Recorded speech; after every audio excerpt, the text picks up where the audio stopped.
zangu washinga saona siku asubuhi kama maneneo umeona. Wametoka wameenda hivi. Wanaenda kitambo? Wanatoka kitambo kiasi. Sawa babu afande. Haya.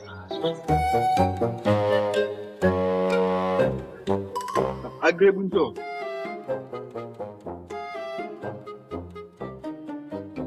Nipan. Kwa ajili mzee tuna simu yangu shangaa na kama shangaa sasa sioni. Kiko umeiona wapi?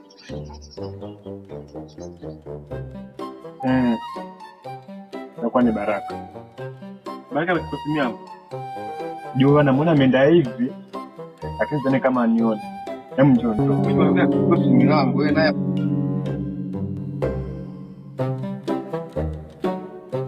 Wewe.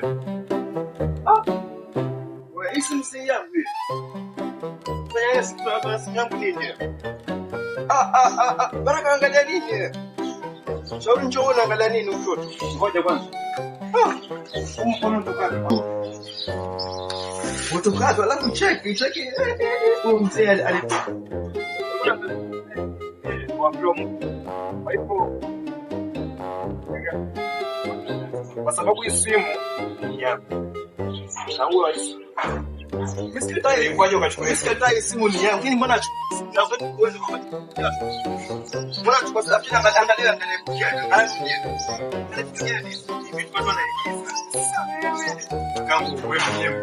Sasa makosa yangu ni ya huko weka hapo kwa simu yake. Wewe ndio kama uchukue simu yangu ndani. Nishachukua simu yako.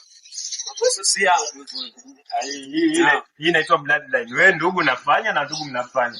Kwa hivyo hata sikia. Nyinyi maziani. Yaani wewe uko mtodogo kabisa unaangalia vitu kama hizi. Wewe ndio leo. Hata zikufai kabisa vitu kama hizi. Unaangalia vitu hizi kwa hizo kusaidia nini? Nyinyi hata ujinga. Alafu mimi nisikuwa kama mimi vitu kama hizi. Kama hizi. Ndio maana mtoto akimpa mtungi abebi. Kumbe wao wamharibia. Wamharibia nini amechukua simu yangu? Wewe umshika simu yangu. Wewe unakuongea na babu. Ndio cha kufanya.